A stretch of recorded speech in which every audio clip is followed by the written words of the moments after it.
Bonjour à tout le monde. Dans cet exercice, on a x est un élément de l'intervalle ouvert pi sur 2pi, tel que tangente x est égal à moins 4. Première question, c'est calculer cosinus x et sinus x.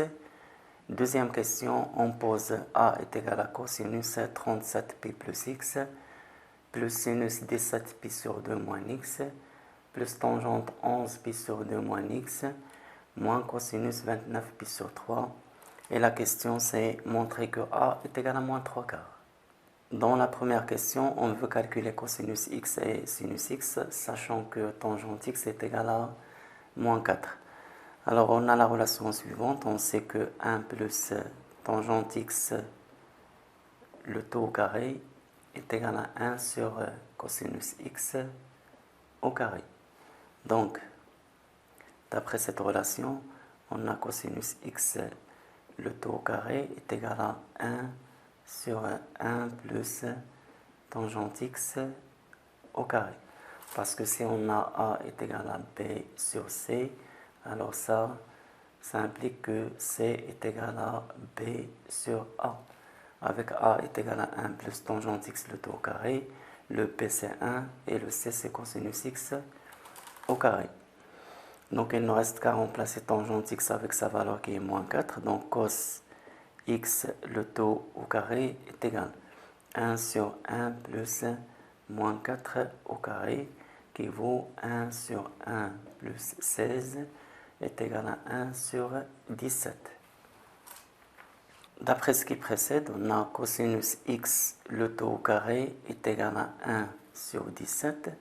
Cela donne que cosinus x ou bien est égal à racine de 1 sur 17 ou cosinus x est égal à moins racine de 1 sur 17. Or, d'après l'hypothèse, je sais que x appartient à l'intervalle ouvert pi sur 2 pi. Alors si on regarde cet intervalle sur le cercle trigonométrique,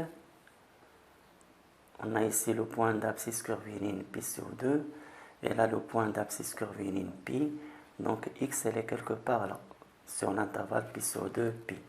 Et par suite, cosinus x va être dans la région négative. Donc cosinus x est inférieur à 0.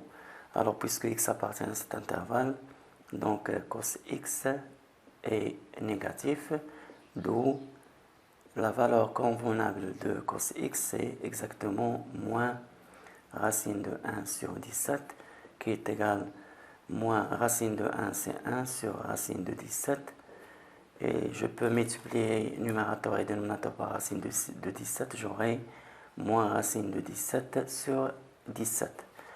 En fait, la valeur du cos x c'est moins racine de 17 sur 17. Pour le calcul de sinus x, il suffit d'utiliser la relation suivante. On sait que tangente x est égal à sinus x sur cosinus x.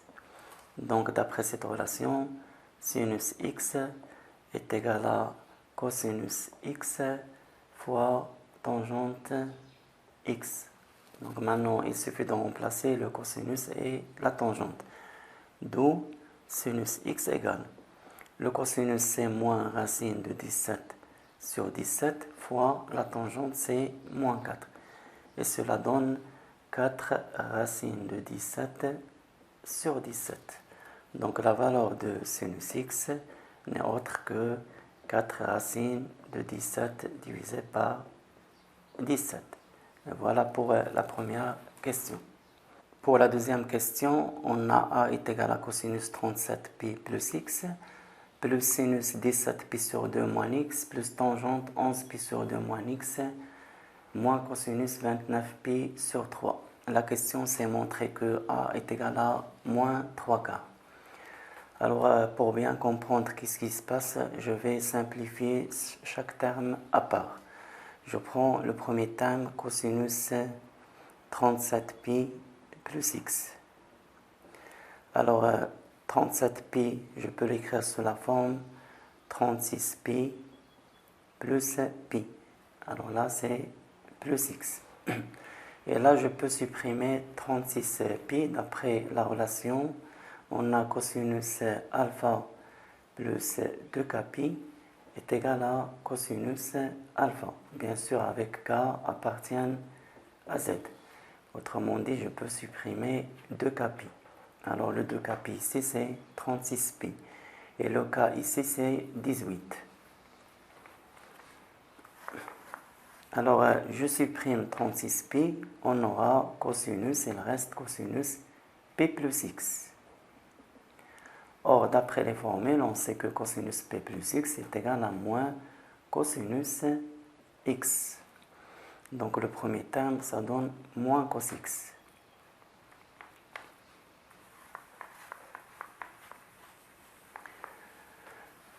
Pour le deuxième terme, on a sinus 17pi sur 2 moins x.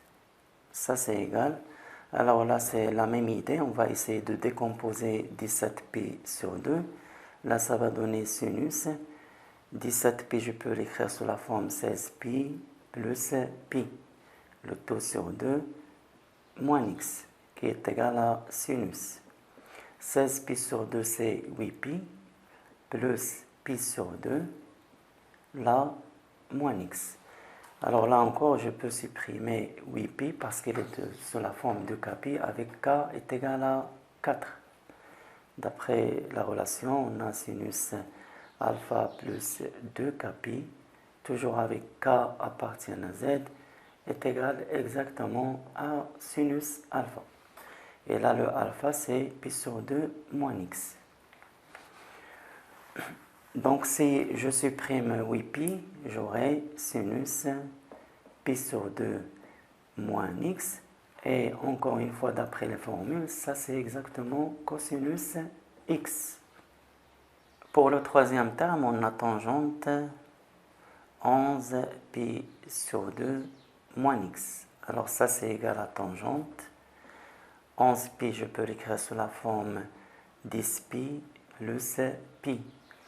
Le tout sur 2, et là c'est moins x, est égal à tangente 10pi sur 2, ça donne 5pi, plus pi sur 2, moins x.